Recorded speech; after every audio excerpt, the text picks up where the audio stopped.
Welcome to CA-CB aspirants. ഇന്ന് നമ്മൾ discuss ചെയ്യുന്നത് അമെൻമെൻറ്റിൻ്റെ ഒരു ക്ലാസ്സാണ് കേട്ടോ. അപ്പോൾ അമെൻമെൻറ്റിൻ്റെ ഒരു ക്ലാസ്സും കൂടിയാണ് നമുക്കിനി ഉള്ളത്.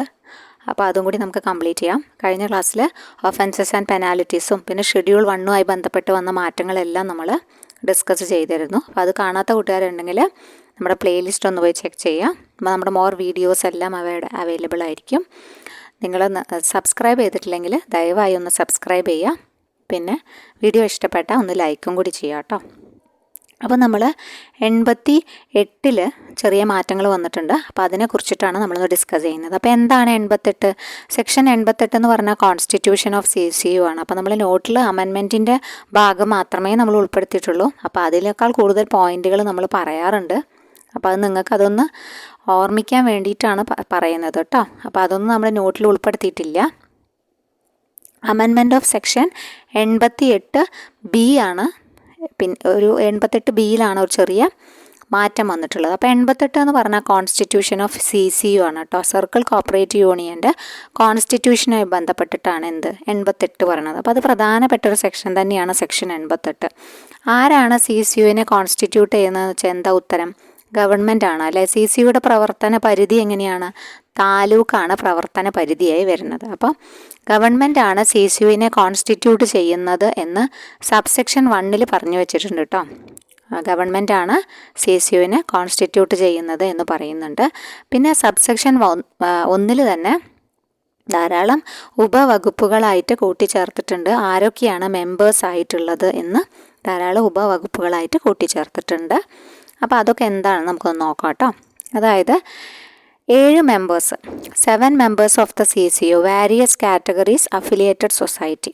അവരിൽ അഫിലിയേറ്റ് ചെയ്യപ്പെട്ട വ്യത്യസ്ത കാറ്റഗറിയിൽ ഉള്ള സൊസൈറ്റികളിൽ നിന്നും 7 മെമ്പേഴ്സിനെയാണ് ആദ്യം പറയുന്നത്. അത് സബ്സെക്ഷൻ 1Aയിലാണ് പറയുന്നത് കേട്ടോ. 1Aയിൽ പറയുന്നത് 7 members of the CCU, various categories affiliated societies എന്ന് പറഞ്ഞിട്ടുണ്ട് കേട്ടോ. ഓക്കെ. അപ്പോൾ 7 മെമ്പേഴ്സിൻ്റെ ഒരു എങ്ങനെയാണ് 7 മെമ്പേഴ്സ് വന്നതെന്ന് നോക്കാം. 4 എണ്ണം PACS എന്നാണ് കേട്ടോ. 4 മെമ്പേഴ്സ് PACS എന്നും പിന്നെ അതർ ദാൻ PACS എന്ന് ഒരാളും ഡയറി ആൻഡ് ഫിഷറീസിൽ നിന്ന് ഒരാളും ഇൻഡസ്ട്രീസിൽ നിന്ന് ഒരാളും, അങ്ങനെയാണ് ഈ 7 ആളായിട്ടുള്ളത്. ഒന്നും കൂടി പറയാം. 4 എണ്ണം PACS എന്ന്, 4 മെമ്പേഴ്സ് PACS എന്നാണ്. അഫിലിയേറ്റഡ് സൊസൈറ്റീസിൻ്റെ ആണ് കേട്ടോ. അഫിലിയേറ്റഡ് സൊസൈറ്റീസിൽ നിന്ന് പറഞ്ഞയക്കുന്ന മെമ്പേഴ്സാണ് ഇവരെ കൂടി 7 ആൾ കേട്ടോ. അപ്പം 4 എണ്ണം PACS, 4 ആൾ PACSൽ, 4 PACSൽ നിന്നും ഓരോരുത്തർ വരും. അങ്ങനെ അതർ ദാൻ PACSൽ നിന്ന് ഒരാളെ തിരഞ്ഞെടുക്കും, ഡയറി ആൻഡ് ഫിഷറീസിൽ നിന്ന് ഒരാളെ, പിന്നെ ഇൻഡസ്ട്രീസിൽ നിന്ന് ഒരാൾ, അങ്ങനെയാണ് 7 പേരാവുന്നത്. ഓക്കെ. പിന്നെ ഉള്ളത് 2 എംപ്ലോയീസ് പ്രതിനിധികളുണ്ട്. എംപ്ലോയീസിൻ്റെ 2 പ്രതിനിധികളുണ്ട്. പിന്നെ ഒരു വനിതാ പ്രതിനിധിയുണ്ട്. പിന്നെ ഉള്ളത് SC/ST, ഒരു SC/ST പ്രതിനിധിയുണ്ട്. പിന്നെ ഒരു അസിസ്റ്റൻ്റ് ഡയറക്ടറുണ്ട്. പിന്നെ അതുപോലെ തന്നെ ആദ്യം അസിസ്റ്റൻ്റ് ഓഡിറ്റർ എന്നായിരുന്നു പറഞ്ഞു. Assistant registrar of the cooperative societies audit എന്നാണ് പറഞ്ഞിട്ടുള്ളത് കേട്ടോ. പണ്ടത്തെ ആക്റ്റിൽ എങ്ങനെയാണ് പറഞ്ഞിട്ടുള്ളത്? Assistant registrar of the cooperative societies audit എന്നാണ് കൊടുത്തിട്ടുള്ളത്. ഇപ്പോൾ ചെറിയൊരു മാറ്റം വരുത്തിയിട്ടുള്ളത് assistant director of the cooperative societies എന്നാക്കിയിട്ടുണ്ട്, AD എന്നാക്കിയിട്ടുണ്ട്. മറ്റത് AR ആയിരുന്നു. AR എന്നാണ് പറഞ്ഞിട്ടുള്ളത്. AR ഓഡിറ്റ് എന്നായിരുന്നു. ഇപ്പം അത് AD ഓഡിറ്റ് എന്നാക്കിയിട്ടുണ്ട്. Assistant director of the cooperative, ഒരു വാക്കേ മാറ്റിയിട്ടുള്ളൂ. Assistant director of the cooperative societies audit എന്ന് പറഞ്ഞിട്ടുണ്ട്. അത് എക്സ്-ഒഫീഷ്യോ ആണ് കേട്ടോ. പിന്നെ കൂടാതെ ഒരു AR കൂടി ഉണ്ട്. അദ്ദേഹം ആരാണ്? സെക്രട്ടറിയാണ് കേട്ടോ. CCUയുടെ സെക്രട്ടറി ആയിട്ടുള്ള ഒരു assistant registrar of cooperative societies ജനറലും ഉണ്ട്. ആ ഒരു സർക്കിളിലുള്ള AR തന്നെയായിരിക്കും. AR ജനറൽ തന്നെയാണ് അവിടുത്തെ എക്സ്-ഒഫീഷ്യോ ആയിട്ട് എടുക്കുക. Who shall be the secretary of the circle cooperative union. അദ്ദേഹമാണ് ഇതിൻ്റെ സെക്രട്ടറി പദവി വഹിക്കുന്നത്. ഓക്കെ. അപ്പോൾ ഇങ്ങനെ മൊത്തം 13 പേരാണ് ഉള്ളത് കേട്ടോ. ഓക്കെ. അപ്പോൾ ടോട്ടൽ എത്രയാണ്? ഇതെല്ലാം കൂടി കൂട്ടുമ്പോൾ ടോട്ടൽ 13 പേരാണ് വരുന്നത്. ഓക്കെ. ടോട്ടൽ 13 പേരാണ് വരുന്നത്. അങ്ങനെയാണ് ഈ 13 മെമ്പേഴ്സിനെ കോൺസ്റ്റിറ്റ്യൂട്ട് ചെയ്യുന്നത് കേട്ടോ. പിന്നെ അപ്പോൾ ആദ്യം അതായത് 14 നമ്മൾ പണ്ടത്തെ കണക്കുകളിൽ 14 കാണാം. അപ്പോൾ അതായത് നമ്മുടെ DCBയുടെ റെപ്രസെൻറ്റേറ്റീവ് ഉണ്ടായിരുന്നു കേട്ടോ. അപ്പം നിലവിൽ DCBയുടെ റെപ്രസെൻറ്റേറ്റീവ് ഇല്ല. അപ്പോൾ അതുകൊണ്ട് തന്നെ ഇപ്പോൾ 13 ആണ് വളരെ പണ്ടത്തെ പുസ്തകങ്ങളിലും ചില പുസ്തകങ്ങളൊക്കെ 14 കാണുന്നുണ്ട്. ഇപ്പോൾ 13 അപ്പോൾ DCBയുടെ റെപ്രസെൻറ്റേറ്റീവ് ഇല്ലാത്ത കാരണമാണ് ആ 14, 13 കേട്ടോ. അപ്പോൾ 13 കേട്ടോ. പിന്നെ അത് കഴിഞ്ഞ് പിന്നെ അതുപോലെ തന്നെ പ്രധാനപ്പെട്ടതാണ് കോറം ചോദിക്കാറുണ്ട് അല്ലേ. കോറം എത്രയാണ് വരിക? എത്രയാണ് കോറം എന്ന് പറഞ്ഞത്? കോറം ഇപ്പോൾ 13 മെമ്പേഴ്സാണെന്ന് പറഞ്ഞല്ലോ, അതുകൊണ്ട് തന്നെ കോറം 8 വരുന്നത് കേട്ടോ. ഇവരുടെ കോറം എത്രയാണ് വരുന്നത്? കോൺസ്റ്റിറ്റ്യൂഷൻ ഓഫ് CCUവിൻ്റെ 8 വരുന്നത്. അതൊന്ന് ഓർത്തിരിക്കുക. പിന്നെ അപ്പോൾ CCUവിൻ്റെ സെക്രട്ടറി ആരായിരിക്കണം എന്ന് പറഞ്ഞു? CCUവിൻ്റെ secretary assistant registrar of cooperative societies ജനറലാണ് ആ പദവി വഹിക്കുന്നത് എന്ന് നമ്മൾ പറഞ്ഞു. അതുപോലെ തന്നെ each circle cooperative union shall elect one of the members other than an ex officio member to be its chairman. Ex officio member അല്ലാത്ത ഒരാളേനെയാണ് ചെയർമാനായിട്ട് എലക്ട് ചെയ്യേണ്ടത്. ഈ ഒരു മെമ്പേഴ്സിൽ നിന്നും elect one of the members, ഈ മെമ്പേഴ്സിൽ നിന്നും ഒരാളെ തിരഞ്ഞെടുക്കാം. പക്ഷെ അയാൾ ആരാവാൻ പാടില്ല? എക്സ് ഒഫീഷ്യോ മെമ്പർ ആവാൻ പാടില്ല. അതല്ലാത്ത ആരെങ്കിലും വേണം എന്ത് ചെയ്യാൻ? തിരഞ്ഞെടുക്കാൻ. പിന്നെ അവരുടെ കാലാവധിയെക്കുറിച്ച് പറയുന്നുണ്ട്. എലക്റ്റഡ് മെമ്പർക്ക് 5 വർഷമാണ് on the date which he enters upon the office എന്ന് പറഞ്ഞിട്ടുണ്ട്. പിന്നെ എക്സ് ഒഫീഷ്യോ മെമ്പേഴ്സിന് എല്ലാ പവേഴ്സും ഉണ്ട്. എലക്റ്റഡ് മെമ്പറിൻ്റെ പോലെ തന്നെയുള്ള എല്ലാ പവേഴ്സും എക്സ് ഒഫീഷ്യോ മെമ്പേഴ്സിന് CCUവിലുണ്ട് എന്നാണ് പറഞ്ഞത് കേട്ടോ. എല്ലായിടത്തും ഉണ്ടെന്ന് പറയാൻ പാടില്ല, CCUവിലുണ്ട്. ഓക്കെ, അപ്പോൾ അതും പ്രധാനമാണ്. പിന്നെ affiliated and functioning societies alone shall have the right to vote and contest in the election in the circle cooperative union. പിന്നെ പറയുന്ന ഒരു ക്ലോസ് എന്താണെന്ന് വെച്ച് കഴിഞ്ഞാൽ, വർക്ക് ചെയ്യുന്ന സംഘങ്ങൾക്ക് മാത്രമേ വോട്ടിംഗ് കൊടുക്കുള്ളൂ, വോട്ടിങ്ങിന് പരിഗണിക്കുള്ളൂ. അപ്പോൾ ഡോർമെൻ്റ് ആയിട്ടുള്ള പണ്ട് അഫിലിയേറ്റ് ചെയ്യപ്പെട്ട് പിന്നെ ഡോർമെൻ്റ് ഒക്കെ ആയി കിടക്കുന്ന സംഘങ്ങളുണ്ടല്ലോ, അവർക്കൊന്നും എന്തില്ല, വോട്ട് ചെയ്യാനുള്ള റൈറ്റ് ഇല്ല കേട്ടോ. അപ്പോൾ അതൊന്ന് ശ്രദ്ധിച്ചു വെക്കണം, നല്ലൊരു പോയിൻ്റാണ്. Affiliated function societies alone, affiliate ചെയ്ത് ഫങ്ഷനിങ് ഉള്ള സൊസൈറ്റീസിന് മാത്രമേ എന്തുള്ളൂ? റൈറ്റ് ടു വോട്ടുള്ളൂ. Okay, contest in the election in the circle cooperative union, എലക്ഷന് നിൽക്കാനും അതുപോലെ തന്നെ എലക്ഷനിൽ പിന്നെ വർക്ക് ചെയ്യാനും സാധിക്കുക ആർക്കും, റൈറ്റ് ടു വോട്ട് ചെയ്യാൻ സാധിക്കുക ആർക്കാണ്? അഫിലിയേറ്റ് ചെയ്താൽ മാത്രം പോരാ, ഫങ്ഷനിങ് കൂടി ഉണ്ടാവണം. ഡോർമെൻറ്റ് സൊസൈറ്റീസിന് അങ്ങനൊരു ക്ലോസ് അവൈലബിൾ അല്ല എന്ന് പറയുന്നുണ്ട്. അപ്പോൾ ഈ 13 ആൾക്കാരെ ഒന്ന് ഓർത്തിരിക്കുക, ആരൊക്കെയാണ് എന്തൊക്കെയാണെന്നുള്ളത് ജസ്റ്റ് ഒന്ന് ഓർത്തിരിക്കണം.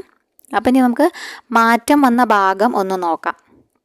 88Bയിലാണ് മാറ്റം വന്നിട്ടുള്ളത്. 88A പറയുന്നത് appointment of officer on default or negligence of members of a circle cooperative union. Circle cooperative യൂണിയനിലെ മെമ്പേഴ്സിൻ്റെ നെഗ്ലിജൻസ് മൂലം ഓഫീസേഴ്സിനെ അപ്പോയിൻറ്റ് ചെയ്യാം, ഓഫീസറെ അപ്പോയിൻറ്റ് ചെയ്യാം. ഡിഫാൾട്ട് വരുത്തുമ്പോൾ ഓഫീസറെ അപ്പോയിൻറ്റ് ചെയ്യാം. അതിൻ്റെ നടപടിക്രമങ്ങളാണ് 88A വിശദീകരിക്കുന്നത് കേട്ടോ. ഓഫീസറിനെ നിയമിക്കും. അങ്ങനെ ഓഫീസറിനെ നിയമിക്കുന്നത് എന്താണ്? Not below the rank of assistant രജിസ്ട്രാറിൽ കുറയാത്ത ഓഫീസറിനെയാണ് അങ്ങനെ ഡീഫോൾട്ട് വരുത്തുമ്പോൾ നിയമിക്കുക കേട്ടോ. എങ്ങനെയാണ് ഓഫീസറിനെ നിയമിക്കുന്നത്? Not below the rank of assistant രജിസ്ട്രാറാണ്. 6 മാസത്തേക്കാണ് ഓഫീസറിനെ അപ്പോയിൻറ്റ് ചെയ്യുക. പിന്നെ വേണമെങ്കിൽ 6 മാസം കൂടി എക്സ്റ്റെൻഡ് ചെയ്ത് കൊടുക്കാം. Maximum 1 year, not exceeding 6 months ആണ്. RCS ആണ് നിയമിക്കുന്നത്. ഓക്കെ, അപ്പോൾ അതൊക്കെയാണ് അതാണ് ഈ ഒരു സെക്ഷൻ, അതായത് 88Aയുമായിട്ട് പറയാനുള്ളത് കേട്ടോ. പിന്നെ അത് കഴിഞ്ഞ് 88Bയിൽ നമ്മൾ പറഞ്ഞു ചെറിയൊരു മാറ്റം വന്നിട്ടുണ്ടെന്ന്. 88B എന്താണെന്ന് വെച്ച് കഴിഞ്ഞാൽ appointment of officer on failure to constitute the circle cooperative union. അതായത് സർക്കിൾ കോപ്പറേറ്റീവ് യൂണിയൻ കോൺസ്റ്റിറ്റ്യൂട്ട് ചെയ്യാൻ എന്തെങ്കിലും വീഴ്ചകൾ, ഫെയിലിയർ സംഭവിച്ചാൽ, പരാജയം സംഭവിച്ചാൽ ഒരു ഓഫീസറിനെ അപ്പോയിൻറ്റ് ചെയ്യും എന്നാണ് 88Bയിൽ പറഞ്ഞത്. അപ്പോൾ നേരത്തെ പറഞ്ഞില്ലേ നെഗ്ലിജൻസ് ഉണ്ടായാൽ ഒരു ഓഫീസറിനെ അപ്പോയിൻറ്റ് ചെയ്യുമെന്ന്, അതേപോലെ തന്നെ അതായത് CCU കോൺസ്റ്റിറ്റ്യൂട്ട് ചെയ്യാൻ ഫെയിലിയർ ഉണ്ടായാൽ ഒരു ഓഫീസറെ അപ്പോയിൻറ്റ് ചെയ്യുമെന്നാണ് 88Bയിൽ പറയണത്. ആ ഒരു സമയത്ത് ഇവിടെ ചെറിയൊരു അമെൻമെൻറ്റ് നടത്തിയിട്ടുണ്ട്. അതെന്താണെന്ന് വെച്ച് കഴിഞ്ഞാൽ ക്ലോസ് 3യിലാണ് അമെൻമെൻറ്റ് വന്നിട്ടുള്ളത്. 1, 2, 3 എന്ന് പറഞ്ഞിട്ടാണ്. അപ്പോൾ ധാരാളം ഏതൊക്കെ കേസിലാണെന്നൊക്കെ ഉണ്ട്. ഏതൊക്കെ കേസിലാണ് ഈ അപ്പോയിൻമെൻറ്റ് ഓഫ് ഓഫീസർ ഫെയിലിയർ വരുത്തുക, എങ്ങനെയാണ് അത് സംഭവിക്കുക എന്ന് വെച്ചാൽ കുറച്ച് കേസസ് പറയാം. അതായത് ഇപ്പോൾ ഒരു ടേം ഓഫ് ഓഫീസ് ശരിക്കും ടേം ഓഫ് ഓഫീസ് ആരായാലും ഏത് കമ്മിറ്റി ആണെങ്കിലും കമ്മിറ്റി നിലവിലുള്ള കമ്മിറ്റിയുടെ കാലാവധി തീരുന്നതിന് മുമ്പേ തന്നെ ഇലക്ഷൻ നടത്താനും അല്ലെങ്കിൽ അത് ചെയ്യാനുമുള്ള ഒരു ഉത്തരവാദിത്വം ഈ ഭരണത്തിലിരിക്കുന്ന കമ്മിറ്റിയുടെയാണ്. എന്നാലല്ലേ ഒരു കണ്ടിന്യൂഷൻ കിട്ടുള്ളൂ. അല്ലാതെ കാലാവധി കഴിഞ്ഞതിന് ശേഷം അതിനെക്കുറിച്ച് ചിന്തിച്ചിട്ട് കാര്യമില്ല. അപ്പോൾ അതുപോലെ തന്നെ ഈ സർക്കിൾ കോപ്പറേറ്റീവ് യൂണിയൻ എക്സ്പയർഡ് ആവണതിൻ്റെ മുമ്പ് തന്നെ ഒരു ന്യൂ യൂണിയൻ കോൺസ്റ്റിറ്റ്യൂട്ട് ചെയ്യാനുള്ള പണികൾ ചെയ്തുകൊണ്ടിരിക്കണം അല്ലേ. അങ്ങനെ ചെയ്യാൻ കഴിഞ്ഞില്ല എന്ന് വെക്കുക, അപ്പോൾ അതൊരു കേസാണ്. സർക്കിൾ എക്സ്പയർ ആയി പക്ഷേ new union has not been constituted. ആ ഒരു കേസിൽ ഇങ്ങനെ ഒരു ഓഫീസറിനെ അപ്പോയിൻറ്റ് ചെയ്യേണ്ടി വരും. പിന്നെ the members of the existing circle cooperative യൂണിയൻ്റെ മെമ്പേഴ്സ് കൂട്ടമായിട്ട് എന്ത് ചെയ്യുക, രാജിവെക്കാന്ന് വിചാരിക്കുക. അപ്പോൾ വാക്കൻസീസ് ഒക്കെ ഒഴിവ് വരും അല്ലേ സർക്കിൾ കോപ്പറേറ്റീവ് യൂണിയനിൽ. അല്ലെങ്കിൽ റിസൈൻ ചെയ്യുക, എല്ലാവരും റിസൈൻ ചെയ്ത് പോവുക. അപ്പോൾ റിസൈൻ ചെയ്യുമ്പം അങ്ങനെ സംഭവം. അപ്പോൾ റിസൈൻ ചെയ്ത് പോകുമ്പോൾ ഒരു ഭാഗം ആൾക്കാർ റിസൈൻ ചെയ്ത് പോകുമ്പോൾ അവിടെ കോറം തികയാതെ വരും. കോറം തികഞ്ഞില്ലെങ്കിൽ കണ്ടക്ട് ചെയ്യാൻ പറ്റില്ലല്ലോ. അപ്പോൾ അതുമൂലം എന്ത് ചെയ്യാം, കോറം തികയാതെ വന്നതിൻ്റെ മൂലം CCUവിന് പിന്നെ നാശം സംഭവിക്കാം, അല്ലെങ്കിൽ CCUവിൻ്റെ ആ ഒരു പ്രവർത്തനത്തെ ബാധിക്കാം. അങ്ങനെയും ഉള്ള സമയത്തും എന്താണ്, ഇങ്ങനെ ഒരു ഓഫീസറിനെ അപ്പോയിൻറ്റ് ചെയ്യേണ്ട ഒരു സാഹചര്യത്തിലേക്ക് നിർബന്ധിതരാവുകയാണ്. ഓക്കെ, അപ്പോൾ അതൊരു കേസാണ്. പിന്നെ circle cooperative union fails to hold cannot constitute, അതായത് റെഗുലറായിട്ട് മീറ്റിംഗ് 6 മാസമായിട്ടും എന്ത് ചെയ്യുക, കൂടാതിരിക്കുക. Fails to hold its regular meeting consecutively for 6 months. 6 മാസമായിട്ട് തുടർച്ചയായിട്ട് അതിന് വീഴ്ച വരുത്തുകയാണെന്ന് വെച്ചാൽ രജിസ്ട്രാർ എന്ത് ചെയ്യും, പുതിയൊരു ഇതിനെ കോൺസ്റ്റിറ്റ്യൂട്ട് ചെയ്യാനുള്ള അല്ലെങ്കിൽ പുതിയൊരു ഓഫീസറിനെ അപ്പോയിൻറ്റ് ചെയ്യാനുള്ള ഒരു നിർബന്ധിതരാവുകയാണ്. ഇങ്ങനത്തെ കണ്ടീഷൻസാണ്. അപ്പം 3 കണ്ടീഷൻസ് മനസ്സിലായി എന്ന് വിചാരിക്കുന്നു. ഇതൊക്കെ ആക്റ്റിൽ പറയുന്ന കണ്ടീഷൻസ് തന്നെയാണ് കേട്ടോ.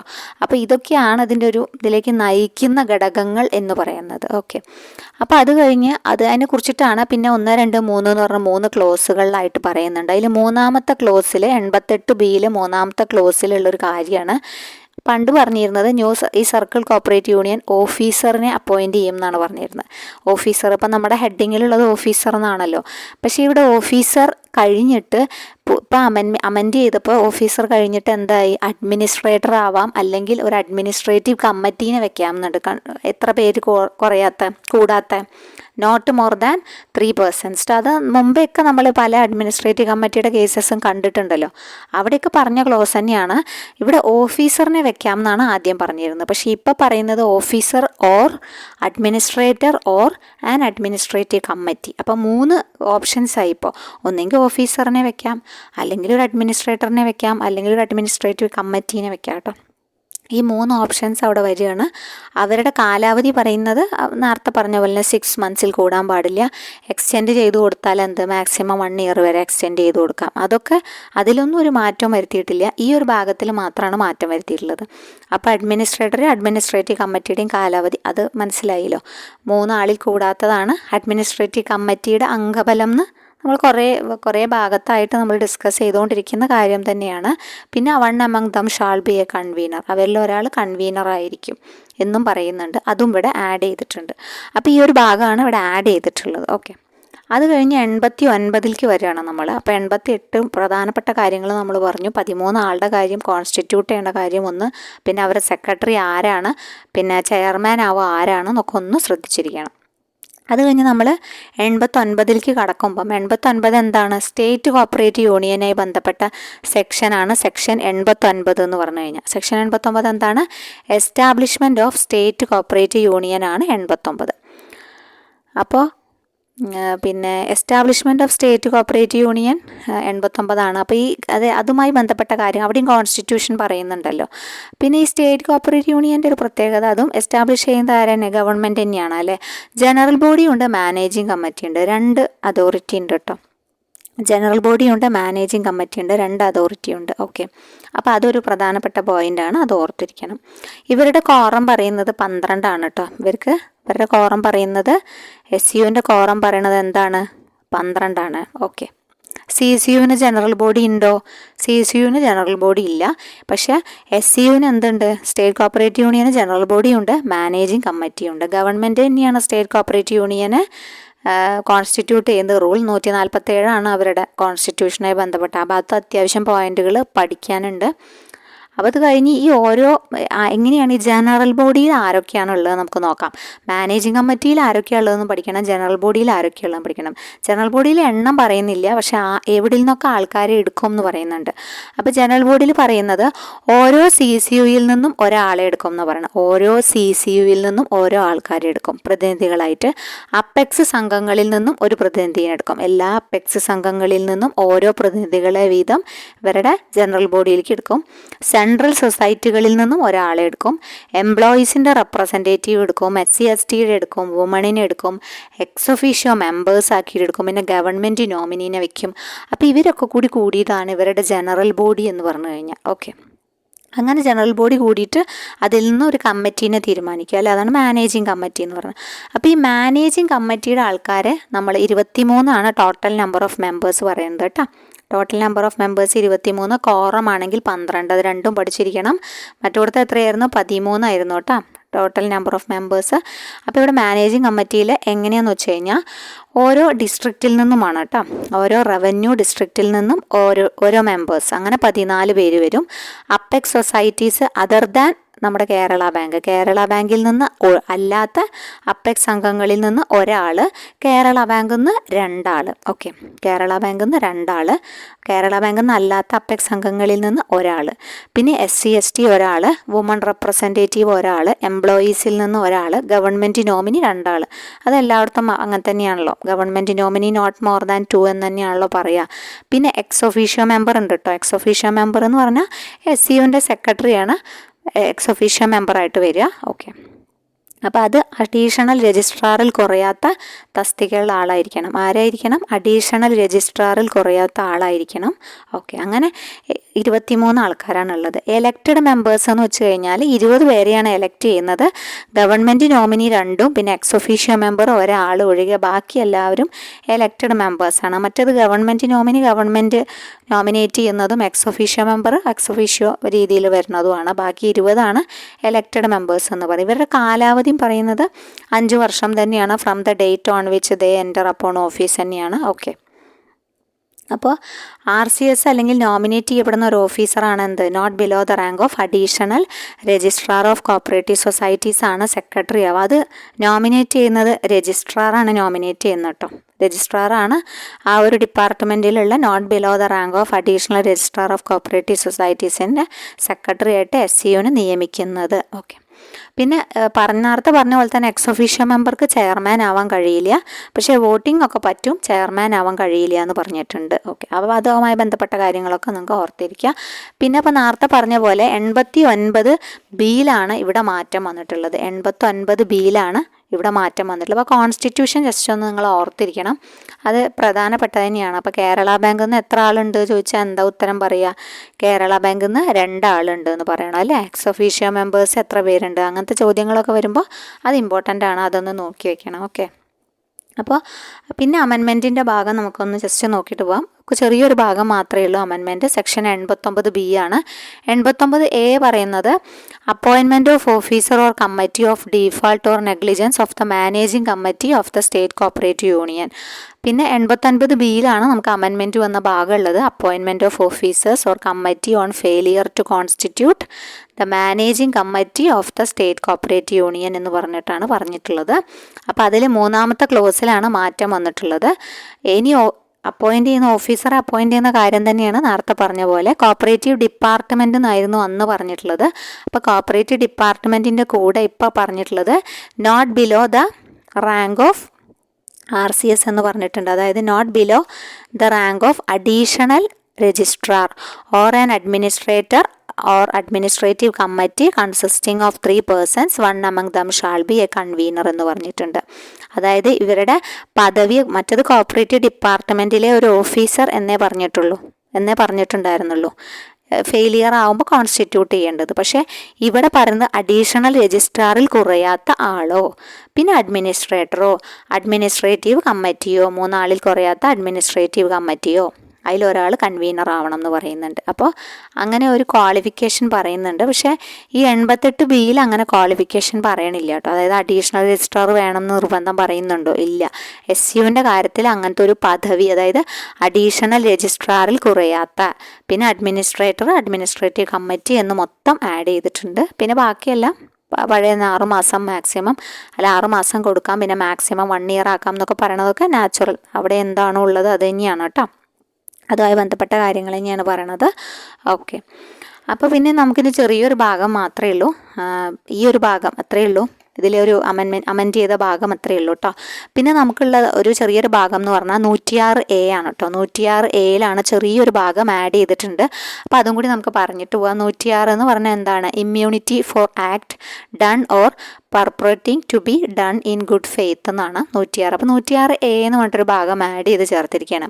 അത് പറയുന്നത് പവർ ടു റിമൂവ് ഡിഫിക്കൽട്ടീസ് ആണ്. അതായത് എന്തെങ്കിലും ബുദ്ധിമുട്ടുണ്ടെങ്കിൽ അത് നീക്കം ചെയ്യാനുള്ള അധികാരമുണ്ട് എന്നാണ് പറഞ്ഞിട്ട്. എന്തെങ്കിലും ബുദ്ധിമുട്ട് ചിലത് നടപ്പിലാക്കുമ്പോൾ, അതായത് if any difficulty arises in giving effect to ഈ പ്രൊവിഷൻസ് ആക്ടിനോ എഫക്റ്റ് കൊടുക്കുമ്പം എന്തെങ്കിലും ഡിഫിക്കൽട്ടീസ് എറൈസ് ചെയ്തു കഴിഞ്ഞാൽ as amended by the Kerala cooperative societies act, ഇത് അമെൻഡ് ചെയ്തപ്പോൾ ഇത് നടപ്പിലാക്കണമല്ലോ.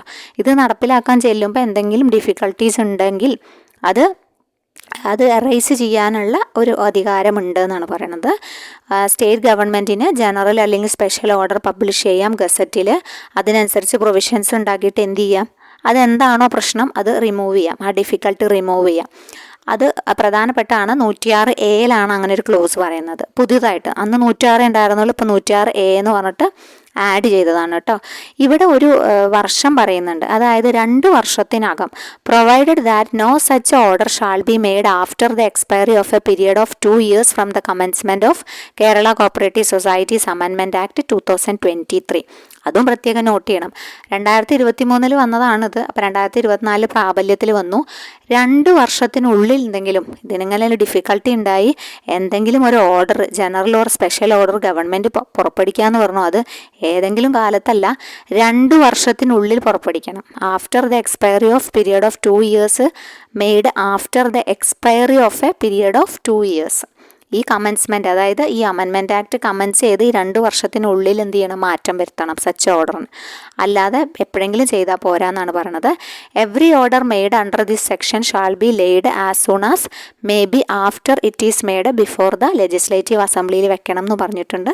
എന്തെങ്കിലും പ്രസക്തമായ മാറ്റങ്ങൾ വരുത്തിയിട്ടുണ്ടെങ്കിൽ, എന്തെങ്കിലും പ്രസക്തമായിട്ടുള്ള ഡിഫിക്കൽട്ടീസ് റിമൂവ് ചെയ്യാനുള്ള ബുദ്ധിമുട്ട് വന്നു, അവരതിനെതിരെ ഓർഡർ പുറപ്പെടുവിച്ചു, അപ്പോൾ അതൊന്ന് ബിഫോർ ദ ലെജിസ്ലേറ്റീവ് അസംബ്ലിയിൽ പ്രസൻറ്റ് ചെയ്യണമെന്ന് പറഞ്ഞിട്ടുണ്ട്. അപ്പോൾ ഇത്രയും ഭാഗമാണ് നമ്മുടെ അമെൻമെൻറ്റുമായി ബന്ധപ്പെട്ട ക്ലാസ് ഉള്ളത്.